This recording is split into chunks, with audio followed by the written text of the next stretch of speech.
The joy of learning that someone we love is well and we will see them again turns sorrow into rejoicing. How can you experience the reality of Christ's resurrection today?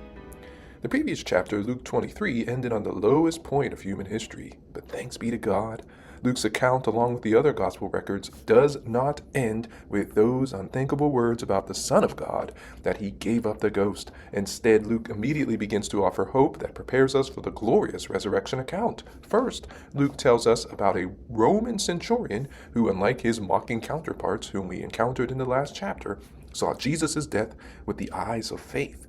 He said, "Certainly this man was a righteous man." Luke also shows us that many who witnessed the crucifixion were filled with so much horror and regret that they smote their breast at what they had just seen. Another faithful light shining in the darkness of Luke 23 is Joseph of Arimathea. And finally, once again, Luke focuses on the faithful women, followers of Christ, telling us they followed Joseph to the tomb, prepared spices to lovingly anoint Jesus' body, and then further show their obedience to God by resting on the Sabbath. This brings us to our resurrection account as Luke begins it here, and it brings us to our key verse for today, which reads, "Who said, 'The Lord has really risen, he appeared to Peter.'" Luke chapter 24, verse 34. Jesus' words to the women during his life assured that he would die and then rise on the third day, but the rest of the passage shows they had not understood what he meant. Instead, the women at the tomb could not fathom the new thing that God was doing on resurrection morning. Though the women had been told that this would take place, God sent his word to them in their confusion. It came in this case through divine messengers, probably angels, bringing God's merciful message to his people. The Greek word meaning behold draws attention to something happening suddenly and often surprisingly. While these women still had their minds on earthly explanations of Jesus' disappeared body, the angels represented a shocking and glorious appearance from heaven. Here, the incontrovertible proof of the resurrection, the empty tomb, appears. The angels announce the joyful news with the simple words, "He is not here." They also introduce the problem that has troubled and continues to trouble those who deny the truth of the bodily resurrection. Where did the body go? Did the Romans take it? Did the Jewish leaders hide him? These faithful women were also reminded by the angels about a truth that the church continues to proclaim every Easter.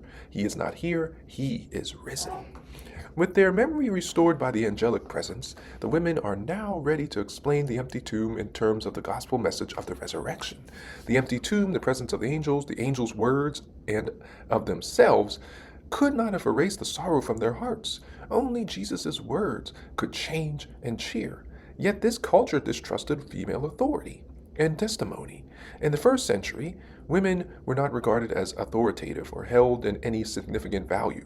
Perhaps these apostles were deeply tainted by the cultural prejudice as they listened to the women's eyewitness testimony. So Peter goes to verify the story for himself, and like the women, he entered all the way into the tomb, and Luke makes it clear that no one who witnessed the empty tomb could have possibly been mistaken about Jesus' absence.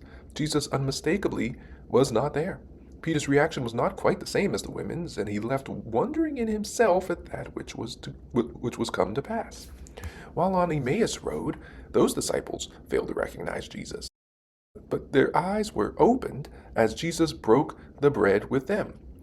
The truthfulness of the women's or Peter's testimony was now beyond the shadow of a doubt. Now that the disciples have recognized him, they analyze their journey with a stranger who talked to them. Their hearts burned within them because Jesus had explained and made plain the scriptures. They could not keep the news to themselves. They returned to Jerusalem to share the good news with the remaining 11 apostles where they were gathered. The 2 disciples reported their own encounter with Jesus, with particular emphasis on the breaking of bread. That Jesus is risen indeed is an expression of victory and hope then and now. And so here's our lesson. The disappointments of life can sometimes cause believers to lose hope in the promise of God. Nothing short of a miracle will help them find a job when the economy is down, restore a marriage shattered by betrayal or indifference, find healing when the doctors have given up, or pay debts that have kept them in bondage for decades. Desperate prayers seem to go unanswered, and God's presence no longer appears to be in the places where they used to find him.